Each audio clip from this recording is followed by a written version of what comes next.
Espírito Santo, 3 horas mais 20 minutos. Lembrando que a sua participação está valendo o ingresso para o show da Bruna Viola dia 20, sábado de Aleluia, na Fazenda Imperial em Domingos Martins. Tem para você ingresso para o Rodeio do Rancho Porto Belo, 5, 6 e 7. Começa hoje, hein? Lá no Rancho Porto Belo, em Porto Belo, Cariacica. Tem para você ingresso para o show de Alemão do Forró e Ginigeno, sabadão na Matrix Music Hall em Campo Grande. E tem para você ingresso para a Feijoada do João, dia 5 de maio, na Chácara Flora, com o grande show do Grupo Molejo. 3 horas 21 minutos e com muita alegria, né? Nós recebemos aqui nos estúdios da Espírito Santo o deputado estadual Sérgio Majeski, deputado estadual no segundo mandato, que no ano de 2014 foi eleito com 12.007 votos e no ano de 2018 foi o mais votado com 47.015 votos. Deputado Sérgio Majeski, seja bem-vindo, ele que é professor, seja bem-vindo à nossa programação. É uma alegria ter o senhor aqui junto com a gente. Muito obrigado, a alegria é toda minha, obrigado pelo convite, é um prazer imenso estar falando para os seus ouvintes nessa rádio tão prestigiada que é a Rádio Espírito Santo AM, prestigiada e tradicional, né? Uma das mais tradicionais, talvez a mais tradicional das rádios aqui do estado do Espírito Santo. Muito obrigado pelo convite e é sempre um prazer estar falando com vocês. A nossa emissora agora, que em 2019, 2020, completa 80 anos no ar. Que bacana. Primeira do estado. Isso aí. Mas, deputado, nós estamos convidando os nossos deputados estaduais a virem aqui ao programa, para conversar diretamente com o nosso ouvinte, para que o nosso ouvinte possa conhecer um pouco mais daqueles que foram eleitos para representar o povo capixaba na Assembleia Legislativa, né? E nós gostaríamos primeiro que o senhor contasse para o nosso ouvinte de onde o senhor como é que foi a infância, a adolescência do senhor, até o senhor falar bem assim, olha, chegou a hora de entrar na vida pública. Ok. Então, eu sou natural de Santa Maria de Jetibá, na verdade, de Santa Leopoldina, porque Santa Maria é um município muito novo. Então, eu nasci no ano de 1966, obviamente ainda era um município só. Então, nos meus documentos constam lá como naturalidade Santa Leopoldina, mas nasci na área que é Santa Maria de Jetibá. Nasci, cresci, estudei por lá, né? Minha família é toda praticamente de lá, meus pais moram lá, meu irmão, grande parte dos meus tios, enfim. Então, estudei lá em Santa Maria até o ensino médio. Fui aluno trabalhador da rede pública, né? Fui frentista de posto de gasolina, trabalhei em serraria, trabalhei em oficina mecânica, em lanternagem, enfim. E por isso valorizo tanto a escola pública e me preocupo tanto com a juventude trabalhadora do Brasil, sobretudo aquela que muitas vezes é expulsa das escolas pelo fechamento de turmas e mesmo das escolas. Me formei em geografia. Sou professor, comecei a dar aula aos 18 anos, comecei muito cedo, né? Tenho uma carreira de mais de 30 anos como professor e sou mestre em educação também. Me mudei definitivamente para Vitória, né? No ano de 1990, tem 29 anos que eu resido aqui em Vitória. Fui professor da rede municipal, fui professor da rede estadual de ensino por um tempo, da rede municipal de Vitória e da rede particular. Nos últimos anos eu trabalhava só na rede particular de ensino aqui da Grande Vitória. E assim, sempre fui muito ligado à política, desde muito cedo. Eu me interessei pela política, não pela política partidária propriamente dita, mas pelos movimentos políticos, para tentar entender não só a política nacional, mas a política mundial, né? Entender as relações políticas, como elas se constituíam, como elas se davam. Acompanhei muito atentamente o fim da ditadura no Brasil, né? O início da democratização, toda aquela esperança que tínhamos, né? Do movimento Direta Já. Nessa época ainda eu morava lá em Santa Maria, em 84, mas eu vim participar, tomei um ônibus no final da tarde, vim participar do comício que teve aqui. Para mim foi uma das maiores experiências da minha juventude, participar daquele momento de efervescência política, né? Pelas diretas em 1984. E sempre acompanhei muito, né? E como professor de geografia, todo bom professor de geografia, ele tem que entender muito de política, porque tudo aquilo que acontece e aflige o país, seja na área da agricultura, do desenvolvimento social, do desenvolvimento econômico, do crescimento populacional, da questão ambiental, e tudo, afinal de contas, passa por decisões políticas. Então, se você não entende as decisões políticas e como caminha a política, você é incapaz de explicar numa sala de aula por que existe uma desigualdade social tão grande no país, por que existe um índice de violência tão crescente, por que o atraso econômico e tecnológico do país. Então, assim, por que a marginalização, por que a existência de tantos problemas urbanos e de tantos problemas no campo. Então, assim, você precisa entender muito bem a política para que você consiga explicar isso em sala de aula para o seu aluno. Porque por uma grande parte do tempo, apesar da polêmica toda em relação à questão se houve ditadura no Brasil ou não, mas eu, em grande parte, estudei no período da ditadura. Quer dizer, quando eu estava terminando o ensino médio, estava terminando a ditadura no Brasil. Então, eu me lembro muito bem, e sempre gostei muito de geografia e de história, que esses assuntos eram pouco abordados na sala de aula. Então, até podia se falar, por exemplo, na sala de aula, que havia o problema da pobreza no Brasil, mas sem justificar por quê. Era como se fosse uma coisa quase que natural, a existência da pobreza no Brasil, ou a existência da exclusão, a existência de tantos analfabetos no Brasil. Então, desde muito cedo, eu me interessei pela questão política, tanto em nível nacional quanto em nível global. E naquela época era mais difícil a gente conseguir, né, entender as coisas, porque não havia internet como tem hoje em dia, então você tinha que ir atrás de muita pesquisa, enfim, para você conseguir tomar pé da situação. E, assim, em 1988, eu ainda morava lá em Santa Maria de Jetibá. Então, eu cheguei... Santa Maria foi emancipada no ano de 1988. Então, a primeira eleição municipal para o novo município de Santa Maria de Jetibá foi no ano de 88. Eu, nessa época, já afiliado a um partido político, então me candidatei a vereador lá. Mas era muito mais porque a gente tinha começado um movimento partidário lá, e era muito mais para compor legenda, não que eu tivesse realmente condições de ser eleito e tal, enfim. E depois nunca mais, assim, isso, né, pensei seriamente nisso. As pessoas falavam muitas vezes pelo meu conhecimento, pelas minhas ideias e tal, que eu devesse me candidatar. Mas, assim, eu não achava que era o momento. Em 2014... Então, eu achei que tinha chegado o momento, assim, em 2014, assim, farto de tudo isso, que a população também está farta, e a gente sempre criticando muito grande parte dos políticos. Então, achei que talvez estivesse na hora de eu ocupar um outro espaço, que não só aquele da sala de aula, do cidadão comprometido, da pessoa que acompanhava os movimentos, que acompanhava, né, que fazia parte de muitas organizações, mas ir para um outro lugar, então, para ver se realmente seria possível você começar um novo trabalho e sair daquele mito, né, de que todo mundo que entra na política fica igual, de que todos são iguais, enfim. E foi assim que em 88, então, eu me candidatei pela primeira vez a deputado estadual, com a cara e a coragem, com um forte apoio de ex-alunos e alunos, principalmente naquela ocasião, e com uma campanha completamente inovadora, porque foi uma campanha feita quase que integralmente pelas redes sociais, e sem dinheiro, sem apoio de caciques políticos. Não tive apoio nem do meu partido, para falar a verdade.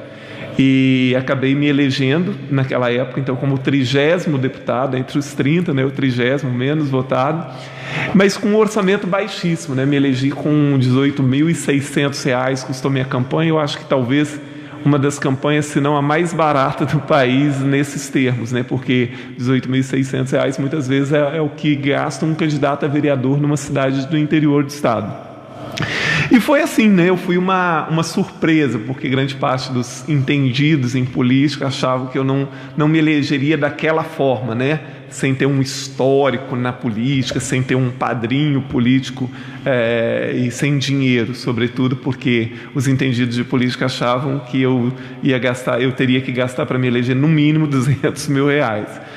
E é isso, foi assim que em 2014 eu me elegi deputado estadual.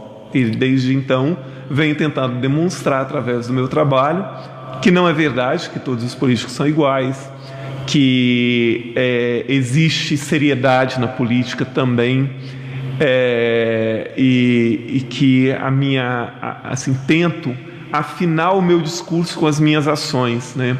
Paulo Freire tem uma frase de um texto dele que ele diz que nós temos que fazer com que o nosso discurso e as nossas ações caminhem para o mesmo lugar, até que aquilo que eu fale seja aquilo que eu faço. Porque nós, seres humanos, em grande parte, falamos muito mais do que agimos, né? O nosso discurso é sempre muito melhor do que as nossas ações.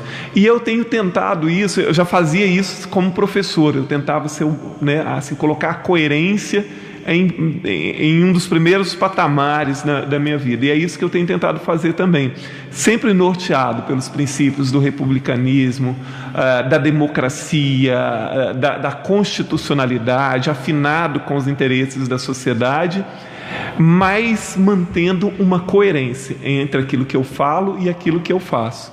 E que é uma coisa difícil no mundo político, a gente ser coerente em função de como essas coisas funcionam, né? E é isso, estamos lá, muitas vezes, remando contra a maré, mas sem desistir. Bom, então o senhor falou aí então, nesse primeiro mandato, que o senhor foi eleito aí com 12.007 votos, né? Foi o deputado eleito com menos votos, né? Assim, que ficou na 40ª vaga. 30ª. Em 2018 foi o mais votado do estado. Isso. E aí, deputado, o que é ter saído menos votado na outra eleição para o mais votado? Então, olha só, por isso, assim, isso, não que eu tenha esse tipo de vaidade, eu nunca pensei em fazer uma campanha para ser o mais votado, até porque a minha campanha também para a reeleição, ela foi uma campanha de baixo custo.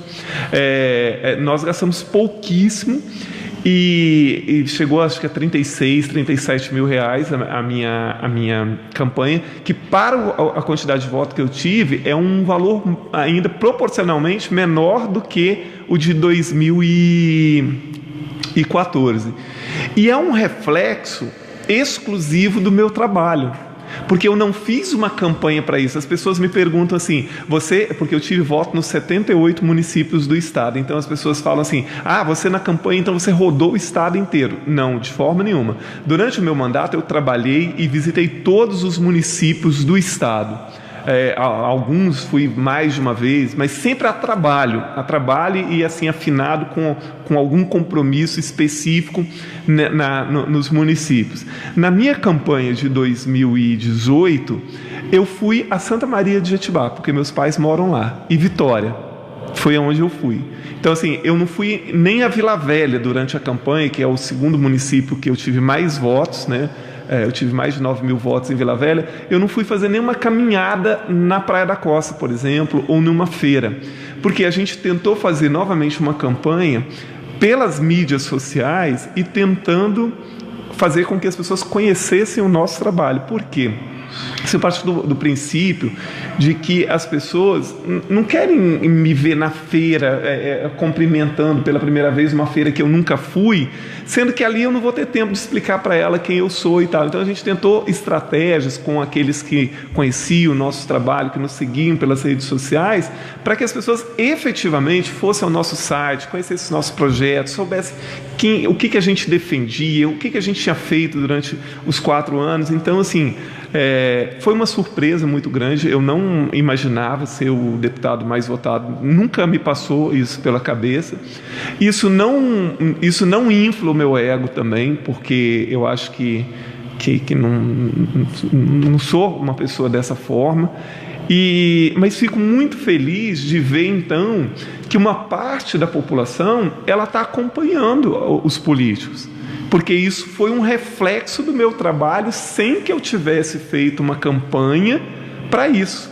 Né? Assim, se eu tivesse feito uma campanha de alta visibilidade, com cabos eleitorais sacudindo bandeira na rua, com cabos eleitorais lá em Ecoporanga, lá em Linhares, lá em não sei aonde, não aconteceu, não foi nada, não foi isso. Então, assim, foi uma boa surpresa, embora eu não esperasse, né?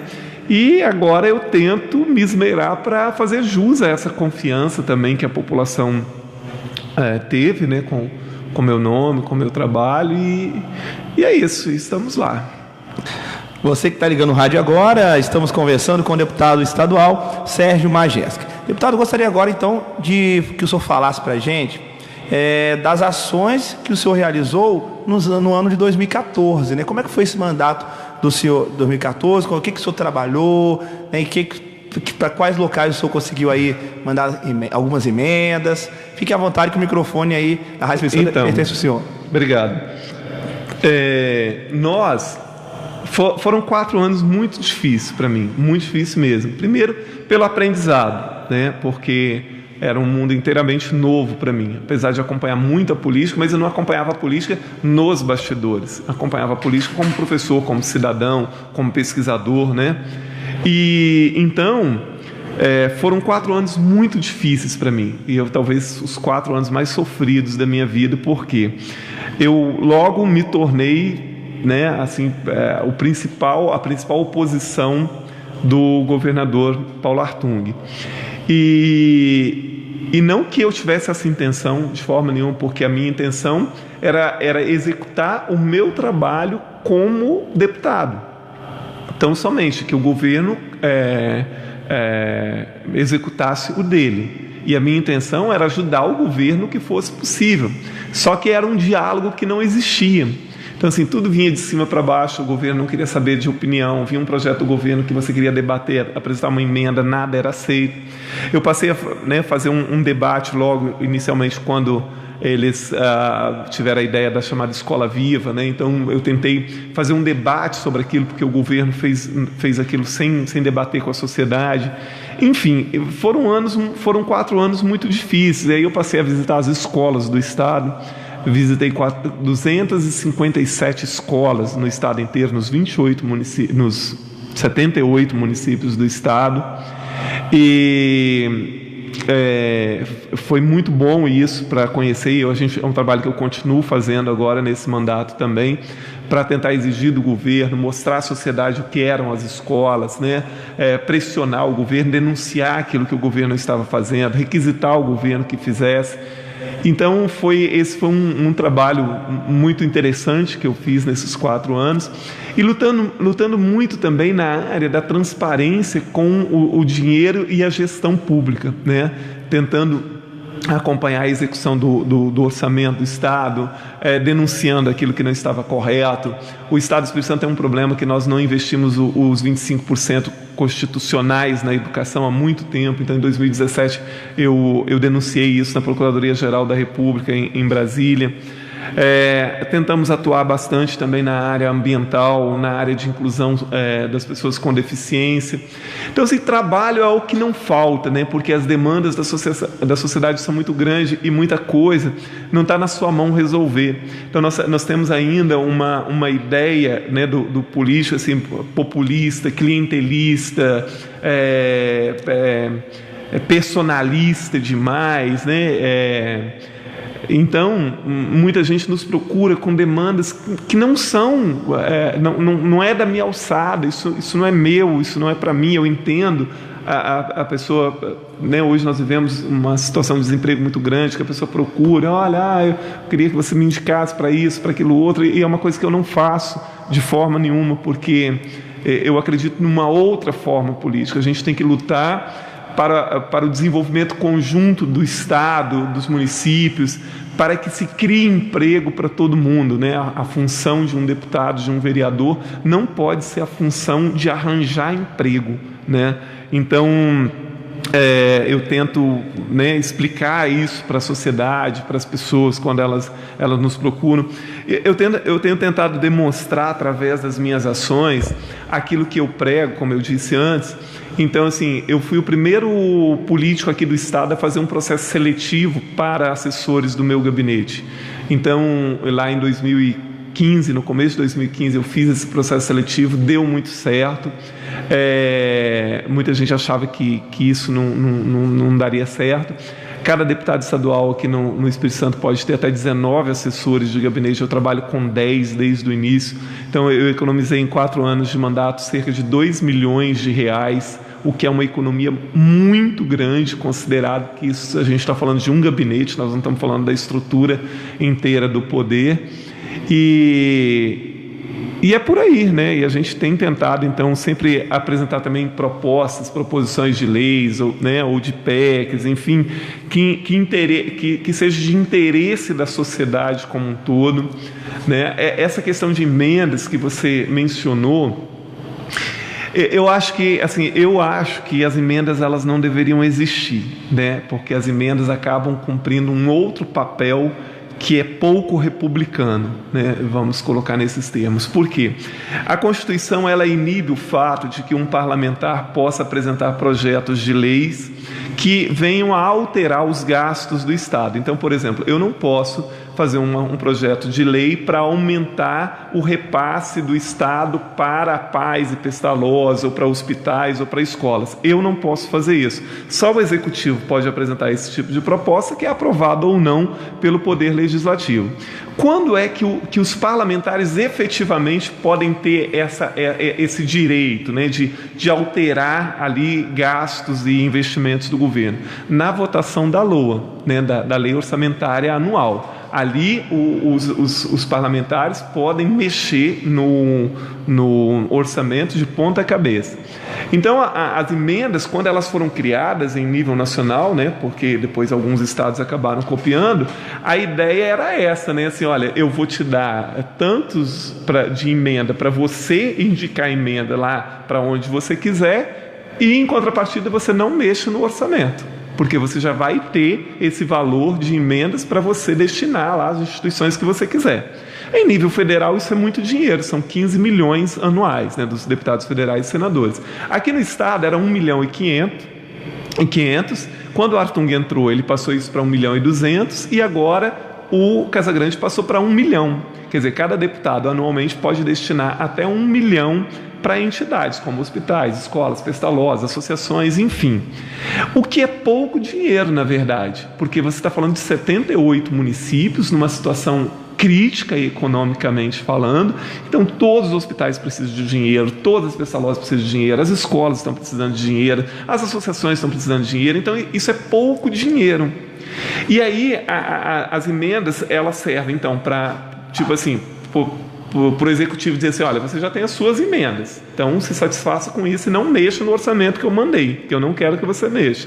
E a outra forma também é de ter os deputados na mão, porque tipo assim, olha, se você for ali, né, ficar me afrontando, se você cumprir com o seu papel de votar de forma independente, de fiscalizar, de denunciar, não paga as suas emendas.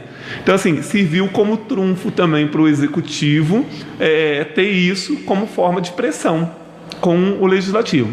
No Congresso Nacional foi aprovada uma PEC no ano passado, no ano retrasado, salvo engano, em que tornou as emendas, elas são obrigatórias. Então, porque antes o governo tinha essas emendas, mas o executivo não era obrigado a pagar. Em lugar nenhum dizia assim, olha, você é obrigado. Se ele quisesse pagar, pagava. Se não quisesse, não pagava. Ou pagava um pouquinho, não pagava o resto. Então, lá no Congresso Nacional, elas se tornaram impositivas. Então, desde que 50% seja destinado para saúde e educação, o governo é obrigado a pagar. Só que o governo ainda continua com um trunfo que ele é obrigado a pagar, mas ele paga quando quiser. Ou seja, ele não é obrigado a pagar agora, né? Então ele continua conseguindo manobrar no sentido, olha, está indo um projeto meu semana que vem, né? Então, se você quiser suas emendas liberadas, trata de votar a favor, porque aí eu libero essas emendas já semana que vem ou na outra, eu já libero até anteriormente. Aqui no Espírito Santo, as emendas não são impositivas. Eu apresentei um projeto, uma PEC, vou voltar a apresentar, para a gente adequar a Constituição Estadual à Federal. Ou seja, se já está na Constituição Federal, nós precisamos colocar isso na Constituição Estadual também, né, tornando as emendas impositivas. Mas aí, é por isso que eu digo, assim, o que a gente deveria fazer mesmo era mexer no orçamento, é ter a liberdade, ter a seriedade de estudar profundamente o orçamento e mexer no orçamento. Porque é óbvio que a gente muitas vezes verifica que tem dinheiro demais em um setor no orçamento, que você poderia, por exemplo, tirar 10 milhões de um setor e jogar, por exemplo, para os hospitais do Estado, né, ou redistribuir esse dinheiro de uma outra forma. Só que já está tudo combinado, o poder que o Executivo tem sobre o Legislativo é muito grande, e os orçamentos, passa ano, entra ano, os orçamentos são votados do jeito que chegam lá. e não são aceitas emendas. Então, assim, você não consegue emplacar uma emenda ao orçamento. Então, você tira uma prerrogativa do legislativo de legislar na lei mais importante que é aprovada anualmente, que é a lei orçamentária, né? Por isso que eu digo assim, eu acho que as emendas, elas não deveriam existir. O que deveria existir era um estudo na época que chega o orçamento mais profundo e que fosse votado dessa forma, né? E para isso a gente precisaria mexer, e a gente vai entrar para outros assuntos, né? O Pacto Federativo deveria ser revisto também, com a redistribuição das receitas para estados e municípios, para que os municípios não ficassem tão dependentes disso também, né? Enfim, é muita coisa errada ainda que a gente precisa consertar nesse país, mas muita gente depende de Brasília para depois chegar aqui. Você que está ligando o rádio agora, nós estamos conversando com o deputado estadual Sérgio Majesco. O deputado falou um pouco aí sobre o seu mandato de 2014 a 2018, né? Qual foi eleito com um pouco mais de 12 mil votos.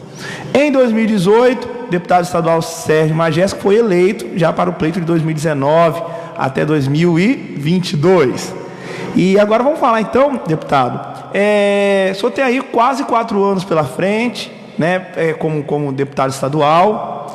E o que o senhor pretende fazer agora nesse segundo mandato?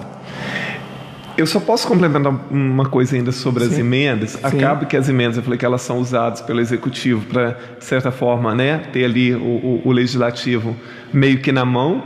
E, ao mesmo tempo, pelos parlamentares, elas são usadas muitas vezes para satisfazer os seus currais eleitorais e ter voto garantido. Sendo que esse dinheiro é dinheiro público, então, assim, ninguém deveria se sentir obrigado a votar em determinado candidato porque eu fiz uma emenda de 20 mil reais para uma localidade qualquer, porque esse dinheiro é dinheiro público, é dinheiro do povo. E, na verdade, isso funciona quase como uma migalha, porque isso pode auxiliar naquele momento, mas não resolve o problema. Então, o que a população deveria observar é, por exemplo, se eu faço uma emenda para doar uma ambulância para o município de Santa Maria de Jetibá, ótimo, uma ambulância pode ser importante para Santa Maria e tal, mas não resolve o problema da saúde. Então, assim, mas o que eu faço como deputado no sentido de tentar mudar a política de saúde pública ou mudar a estrutura, né, que existe hoje, para que Santa Maria tenha e todos os outros municípios tenham um outro tipo de política de saúde pública, de tal forma que elas não precisem de doação desse tipo mais, né? Então acaba se confundindo a função às vezes de um parlamentar e vendo às vezes o cara achar que um parlamentar só porque ele fez uma emenda, ele é bom porque ele me deu uma emenda de 20, de 30, de 40 mil reais, sendo que às vezes ele está fazendo um trabalho muito mais importante, mas não é esse trabalho de ficar apegado a ficar distribuindo essas questões. Então, assim, por isso que eu falo, as emendas, elas, de todas as formas, eu acho que elas são ruins, né? Assim, politicamente falando. Claro que os municípios, as instituições precisam disso, mas elas acabam servindo para manter, em parte, a política como ela é hoje também, né?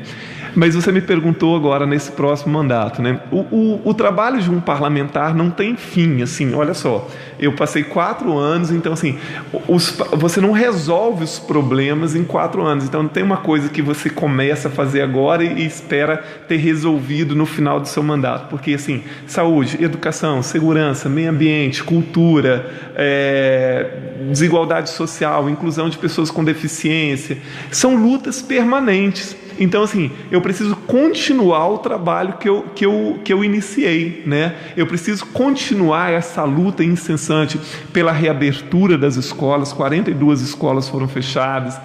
O turno noturno de mais de 150 escolas foi fechado aqui no estado. Nós temos esse problema dos 25% que não são aplicados. A gente continua nessa luta.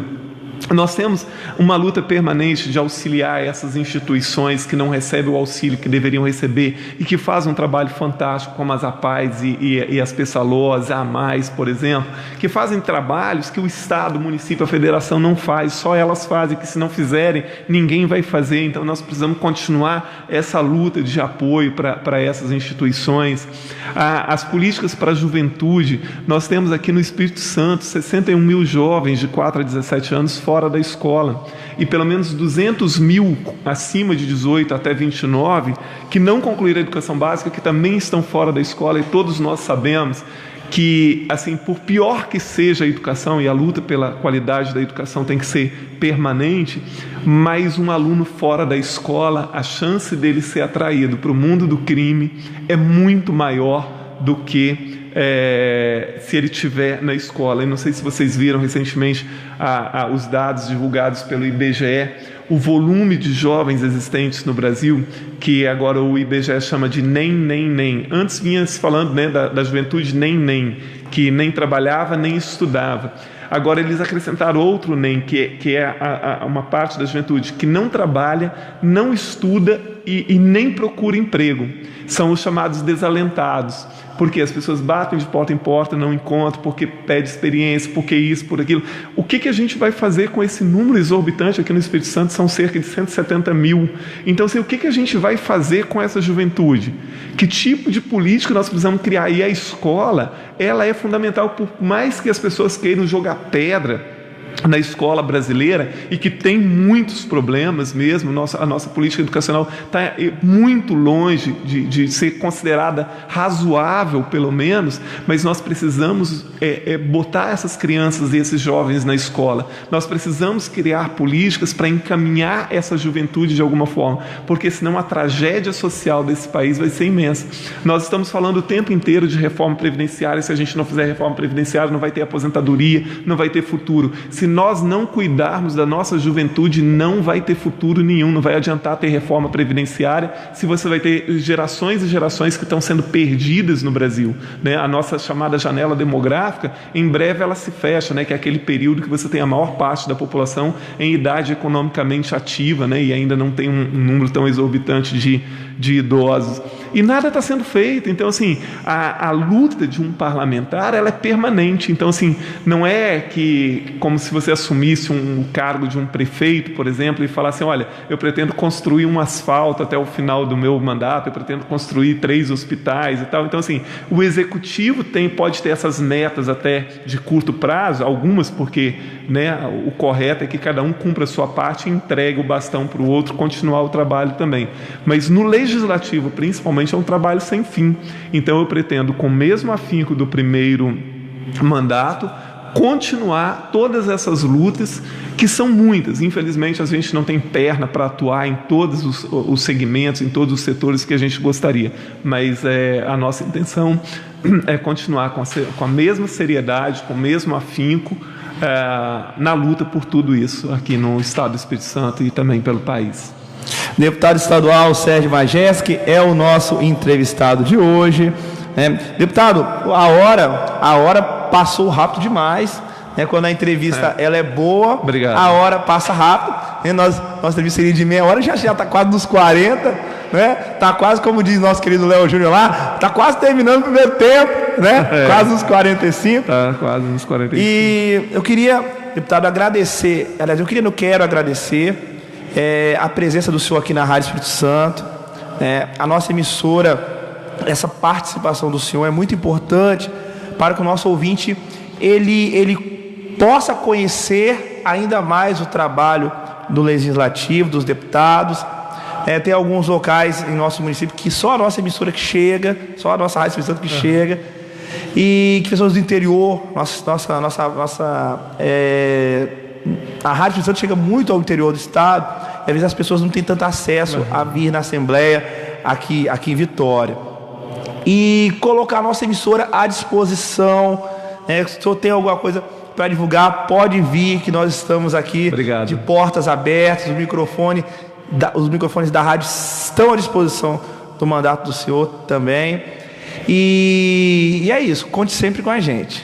Muito obrigado, eu que agradeço esse convite para vir aqui, Zé, falar com vocês. Foi um prazer imenso conhecer a Rádio Espírito Santo por dentro, que eu também não conhecia, conhecer todo o pessoal aqui que trabalha aqui, muito simpático, me acolheram muito bem, muito obrigado. Estou sempre à disposição, parabenizo muito pelo trabalho que vocês fazem, pelo histórico maravilhoso da Rádio Espírito Santo. Eu que sou do interior, tantas vezes a minha mãe ligava de manhãzinha já a Rádio Espírito Santo lá no interior de Santa Maria, porque eu nasci no interior. Eu nasci no distrito de Garrafão. Eu sou do interior de Santa Maria. Às vezes eu falo assim, eu sou do interior de Santa Maria. As pessoas brincam assim, mas tem isso, interior de Santa Maria? Então, assim, é um prazer imenso e eu gostaria de aproveitar para deixar um abraço para toda a população do Espírito Santo, todos os municípios desse estado tão querido, que contem sempre com o nosso trabalho, sempre voltado, né, para aquilo que é de interesse coletivo e nunca com políticas pequenas, né, e aquilo que a gente precisa mudar realmente no país, e estamos lá à disposição, né, que aqueles que quiserem nos seguir pelas redes sociais, eu interajo muito pelo Facebook, pelo Instagram, pelo Twitter, pelo WhatsApp, aqueles que quiserem nos seguir, só procurar lá, Sérgio Magesco, sergiomagesco.com, que vai encontrar o nosso site, sergiomagesco.com.br, tem todo o nosso trabalho, tudo que a gente discute, o que a gente fala, o que a gente discute, propostas que a gente faz, o que a gente defende. Então, aqueles que quiserem conhecer um pouquinho mais, sintam-se à vontade. E, mais uma vez, agradeço imensamente a todos vocês, o carinho de vocês. Estamos lá à disposição. Parabéns mais uma vez pelo trabalho. E deixo aqui um grande abraço para toda a população do Estado do Espírito Santo e um bom final de semana para todo mundo. Agora eu estou esperando o senhor fazer o convite qualquer dia desses para fazer uma muqueca de peixe com camarão, que eu fiquei sabendo que o senhor é especialista, mas fez uma muqueca que deu uma muqueca de peixe com camarão que foi... Então, olha só, minha mãe tem restaurante lá em Santa Maria de Jetibá há muito tempo, é uma exímia cozinheira, agora ela não cozinha mais com tanta frequência. Então, assim, eu gosto muito de cozinhar. Então, semana passada eu fiz uma muqueca, mas eu gosto mais de fazer outras coisas, eu gosto mais de fazer um frango caipira, pato, essas coisas assim, comida caseira, né? Assim, eu gosto muito de cozinhar os finais de semana, mas está convidado, a próxima vez eu convido. Muito obrigado. Tá certo, obrigado. Deputado estadual Sérgio Magesco foi o nosso entrevistado de hoje. São 3 horas e 56 minutos. Roda uma música pra gente aí, Breno.